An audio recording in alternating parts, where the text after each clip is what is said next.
What's going on, everybody? Welcome back to the Backseat Gorilla Club, and if you want to join the club, follow our channel, subscribe to it. Also follow us on Twitter at BSGC Wrestling. I am Sean Patrick, that is Brother Lucas, and this is our G1 Climax 28 coverage of 7/21/18. This is going to be the B Block tournament matches. The first match of the night, we had Toru Yano versus Kota Ibushi and Sonata and Zack Sabre Jr., followed by Juice Robinson versus Naito, Kenny Omega versus Tama Tonga, and finally the main event, Hiroki Goto versus Ishii. Just jumping right into things, Yano and Ibushi. First things first, we always have to have a clean break by the sportsman Ibushi. A few forearms here and there. At one point, Kota goes up and over the top rope for a flying crossbody. Of course, this being a Yano match, he's got to go for those turnbuckles. But in an interesting turn of events, he gets one off. I think he might get two off, and then Ibushi gets the idea he's going to take some off for himself. So he goes to grab one. It quickly backfires on him. He gets that turnbuckle pad off. He swings for the fences with it. He misses. Then of course Yano, he gets the better of that situation. He swings, he hits. All four turnbuckles are off. Everybody's eating turnbuckles. It's great. There's a ref bump in there. There's a spot where Yano tapes up Ibushi, with some wrist tape. He tapes him up like this so he can't move, which, it limits the moveset, one would think. However, Ibushi managed to get a moonsault out of the deal.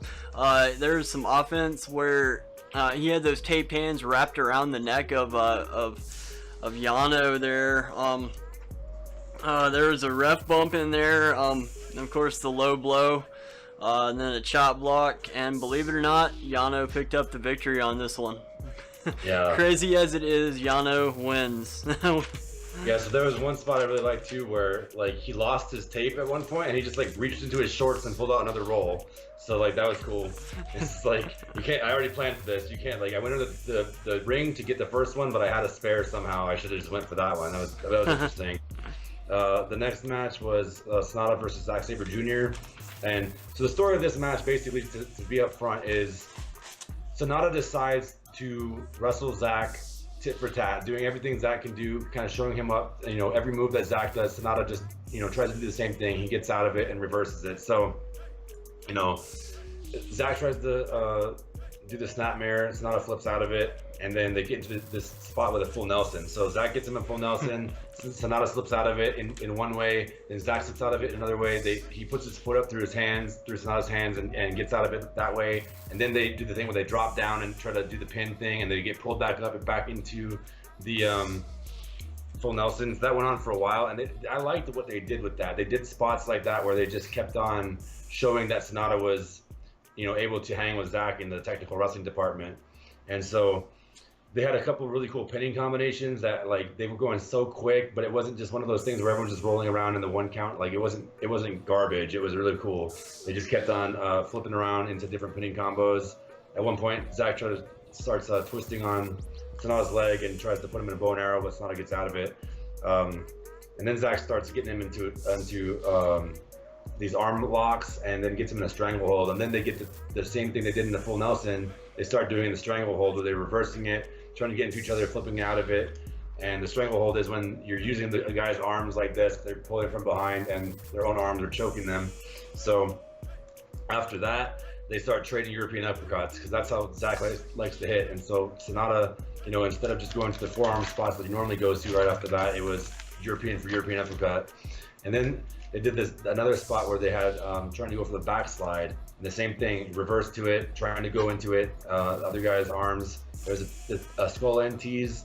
ZSJ gets the octopus stretch in. Another few pinning combinations by both of them. Zack got a PK in there real quick. He tries the Zack driver.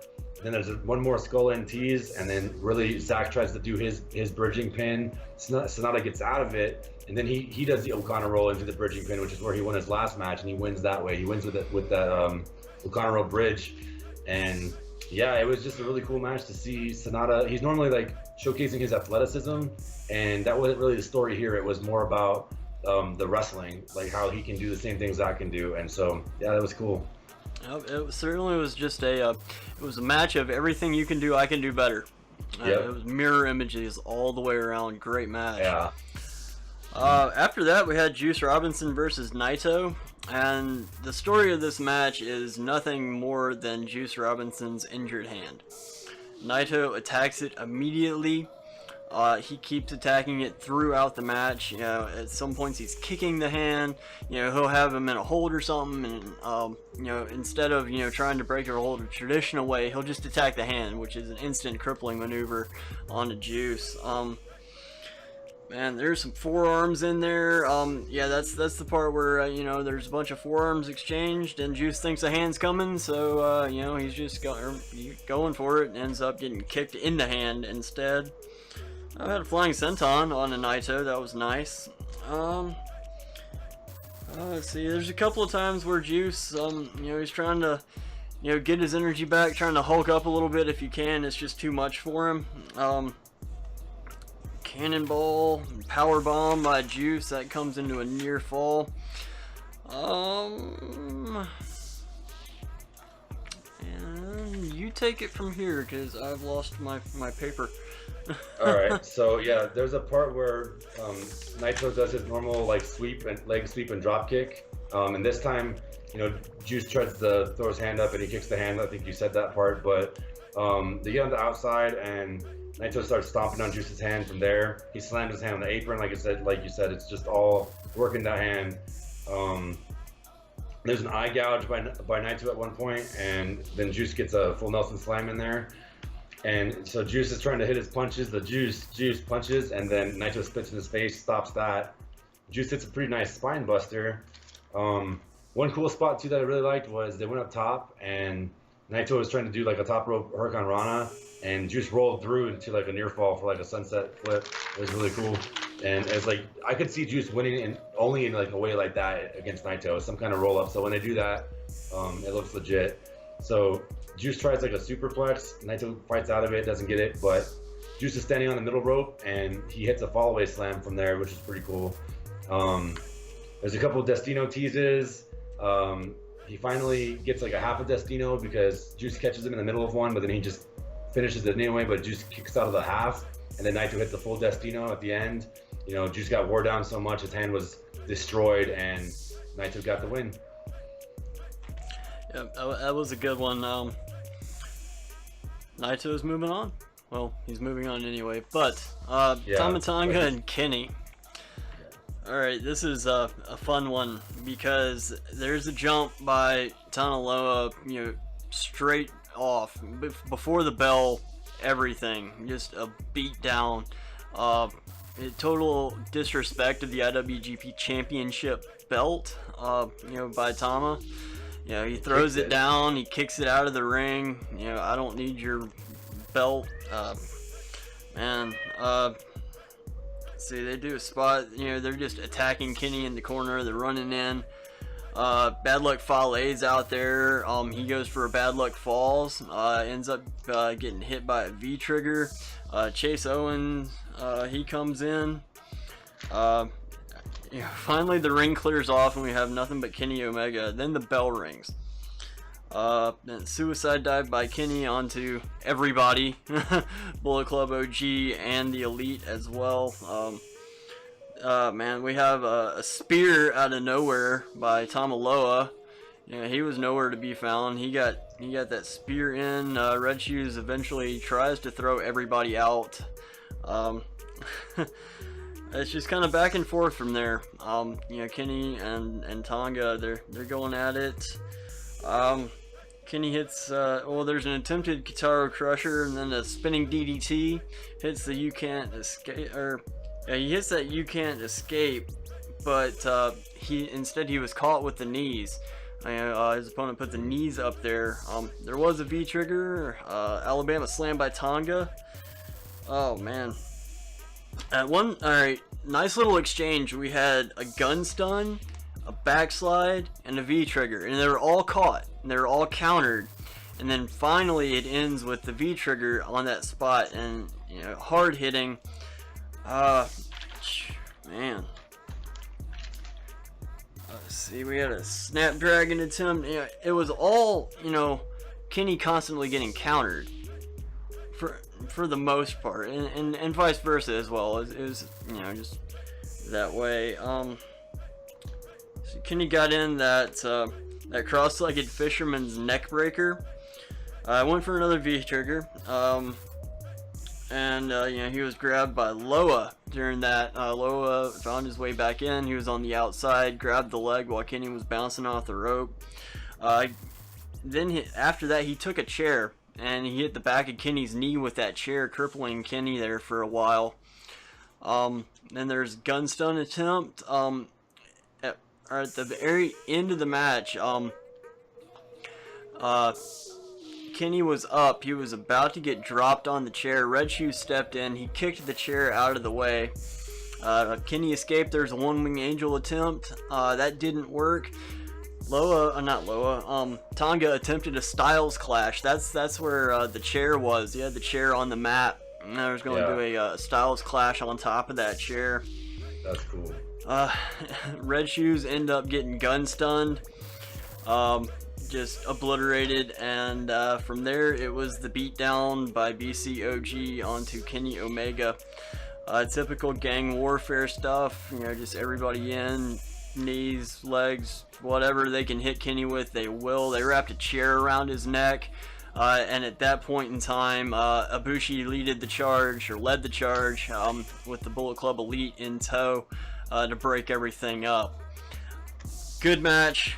It got thrown out pretty much. I guess Kenny won by disqualification, so he'll get the points for the tournament.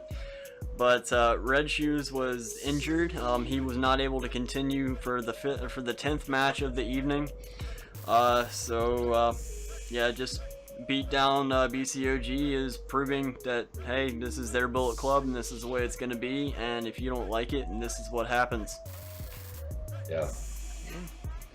So yeah, that was cool. It was them just doing how they get by, I guess, you know, doing their gang warfare thing. So the 10th match was Hiroki Goto versus Tomohiro Ishii. This was just a hard-hitting affair. It's just like the Japanese fighting spirit, like at its finest. It was really strong style and everything. So what you have to begin with is they start off basically doing shoulder blocks back and forth, like absorbing it, going back to the ropes, coming back, hitting another shoulder block, and they did that quite a bit, hitting pretty hard at the end of them. After that, they pretty much switch right into the forearm trades. They go for a while, just hitting forearms back and forth, like longer than the average.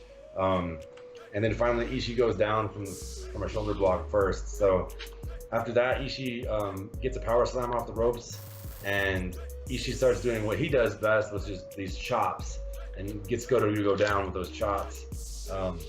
After that, Goto tries Ushigoroshi, doesn't get it. He runs to the corner and hits a spinning wheel kick on Ishii, and then a Saito. Goto starts kicking his chest, like he starts getting these kicks on Ishii, and while he's kneeling, he starts kicking in the chest like hella hard. Like this whole thing is just clotheslines and chops and forearms and a few nasty suplexes. And so you have punches and chops by Ishii in the corner like he does. A punch and a chop over and over. He didn't really go for the throat this time, thank goodness. But then German suplex by Ishii onto Goto. Goto gets up and absorbs it. And then he hits another big kick. So they can do a couple sleeper moves, or Goto tries to do a sleeper a couple times on Ishii. He gets his hand, you know, raised a couple times and fights out of it. And then Goto slaps Ishii, and Ishii immediately follows with a bunch of left and right forearm flurry. It's just like, you know, he gets hit, he gets slapped, and he just starts going both hands at him over and over, forearms. There's a stalling betterplex by Ishii at one point, and then finally Goto hits the Ushigoroshi.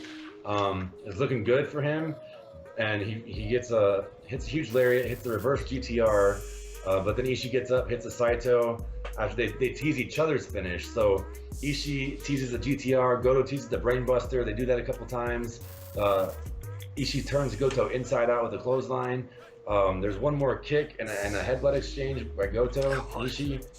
Yeah, that was nasty. They did it a couple times, and then finally out of nowhere, at the very end of that, Ishii comes up with that vertical drop brainbuster, and even Ishii looked like he was dead after that match. He was the winner. Like it looked like he was legit. Like they were both like they slammed each other to hell. Like those clotheslines and those shoulder blocks and everything they did was a very physical match.